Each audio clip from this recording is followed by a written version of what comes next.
तन्मय नरगोळकर आपल्या सर्वांचं स्वागत करतो तन्मय क्लासेसमध्ये।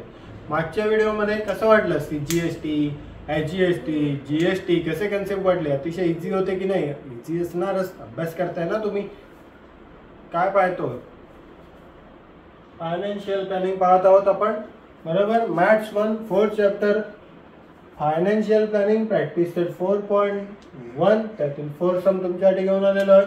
4 सम अतिशय इझी आहे, त्याचे कन्सेप्ट पण आधीच मी तुमच्या जे सम घेतले आधी त्यामध्ये तुमचे जे कन्सेप्ट होते ते मी क्लिअर करून घेतलेले आहेत। तरी सुद्धा मी हा सम घेतला का? कारण की मी तुम्हाला पहिलाच हे केलेलं होतं, विश्वास दिलेला होता, मी तुम्हाला सांगितलेलं होतं, प्रॉमिस दिलेलं होतं का मी कोणताही सम स्किप करणार नाही। 4 सम पाहूया। The taxable value of a wrist watch belt is 586। इथे काय दिलंय? Taxable value. टॅक्सेबल व्हॅल्यू असा शब्द आला की त्याच्यामध्ये जीएसटी ची व्हॅल्यू ऍड झालेली नसते। समजलं का नाही? टॅक्सेबल व्हॅल्यू ती असते ज्याच्यामध्ये जीएसटी ऍड नसते, बरोबर। एवढं समजलं? टॅक्सेबल व्हॅल्यू मध्ये जीएसटी नसते, जीएसटी ची व्हॅल्यू नसते, एवढं समजलं? आता तर त्या टॅक्सेबल व्हॅल्यू किती आहे त्याची? 586। द रेट ऑफ जीएसटी किती दिलाय? 80%। 18% दिलाय। जीएसटी समजा 18% असेल तर बघा बरं, 2-3 कन्सेप्ट तुमचे लगेच क्लिअर करतो। एसजीएसटी आणि सीजीएसटी आणि एसजीएसटी किती असतील? याच्या हाफ म्हणजे किती? 9%, बरोबर। एवढं माहित आहे ना तुम्हाला? सर्वांना माहितच असेल। तर एवढं लक्षात ठेवायचं। पहिला सुरुवात करू आपण। काय दिलंय? रेट ऑफ जीएसटी मी घेतो पहिला। Rate of GST 18%। इथे लिहितो रेट ऑफ जीएसटी आहे तुमची 18%। Okay. Taxable value of wrist watch belt is 586। आता काय? GST on belt price, GST on belt price rupees किती आहे? 586। म्हणजे याच्यावर तुम्हाला जीएसटी 18% घ्यायची आहे। मग कसं घ्याल? 18% इंटू किती कराल? 586 किती कराल? 18% इंटू 586। मग 80% म्हणजे किती? 18/100 इंटू 586। मग याचं आणि याचं मल्टिप्लिकेशन करायचं। 18 आणि 586चं किती आन्सर? याचं आणि याचं मल्टिप्लिकेशन केल्यावर 15048 हे आन्सर येते। आणि इथे हे 100 म्हणजे किती आले? 105। हे 2 0 आहेत म्हणून पॉईंट कुठे येईल? इकडून दोन नंबर कट, हे 2 नंबरच्या पुढे पॉईंट न्यायचे। इथे 2 0 आहेत ना, म्हणून हे 2 नंबरच्या पुढे पॉईंट दिलं। 3 0 असते तर 3 नंबर हे सोडून इथे पॉईंट दिला असता। समजलं? ही कसली झाली?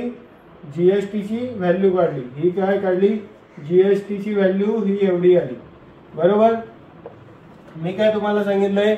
कोणती पण वस्तू असू दे, मग ते मीठ असू दे, तेल असू दे, मार्कर असू दे, डस्टर असू दे, ब्लॅकबोर्ड असू दे, सरकारने प्रत्येक गोष्टीवर जीएसटी लावलेलीच आहे। तर हा रिस्ट वॉचचा बेल्ट आहे, बरोबर।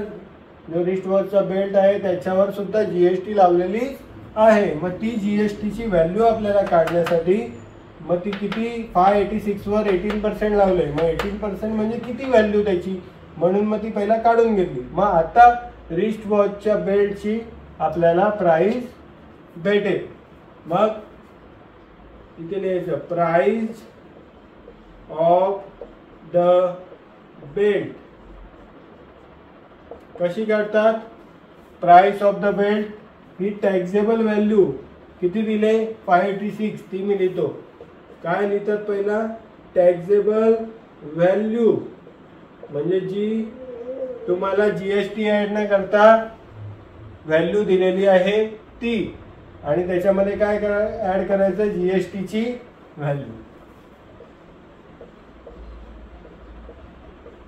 जीएसटी आता ऍड झाली. आता तुम्हाला वॉचची किंमत भेटेल 586 प्लस 105.48 ₹691.48 ही जीएसटी ऍड करून मिळालेली प्राइस आहे.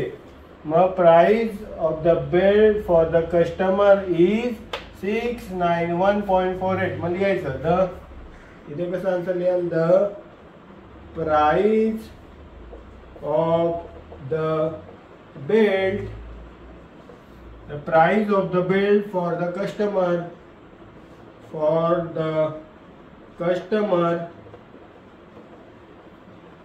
is ₹691.48.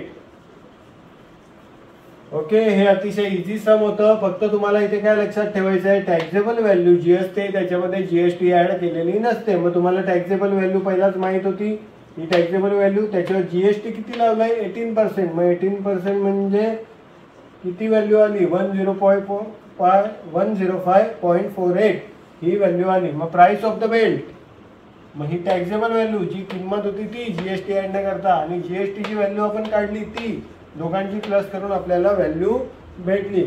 The price of the belt for the customer is 691.48. अतिशय इझी असं सम होतं, म्हणून जास्त वेळ याच्यासाठी मी घालवला नाही. इथे तुमचं हे सम शिकून झालेलं आहे. याच्या पुढील सम पुढील लेक्चरमध्ये पाहणार आहोत. तरी आपल्या चॅनलला लाईक, सबस्क्राईब आणि शेअर करायला विसरू नका. धन्यवाद.